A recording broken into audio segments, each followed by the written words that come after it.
আসসালামু আলাইকুম এভরিওয়ান, কেমন আছেন সবাই? আশা করি সবাই ভালো আছেন। আমিও অনেক ভালো আছি আলহামদুলিল্লাহ।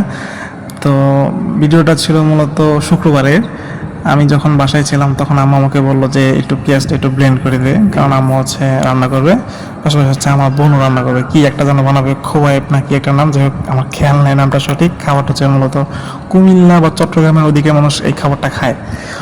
তো আমিও বসে পড়লাম ব্লেন্ড করার জন্য। ব্লেন্ডারটা ছিল আব্বুর রুমে। এখন আপনারা হয়তো বলতে পারেন স্ট্যান্ডে কাপড় চোপড় কেন? আসলে আমি মূলত আমি আমার কাপড় আমার আম্মুর রুমে, আব্বুর রুমে, আমার রুমে, যেখানে পারি সেখানে, টেবিলের উপর, চেয়ারের উপর, মানে সব জায়গায় আমি এলোমেলো করে রাখি। ভাই আমার ভালো লাগে এই কাজগুলো করতে। আর আম্মু প্রতিদিন বকাবকি করে।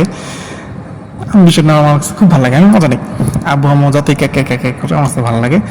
তো এই তো পেঁয়াজ ব্লেন্ডার করতে বসে বললাম। ব্লেন্ডারটা মূলত ভালো পড়ে নাই। ব্লেন্ডারটা ছিল হচ্ছে গিয়া রিকো ছিল, বাট অরিজিনালটা পড়ে নাই, রেপ্লিকাটা পড়ছে, যার কারণে আম্মু আমাকে প্রচুর বকা দেয়। অনেক কথা শুনতে হয়েছে, কারণ আমার কথা শুনে এই ব্লেন্ডারটা কিনেছিল। এই তো পেঁয়াজ ব্লেন্ড শেষ, এখন রান্না হবে। ভালো থাকবেন।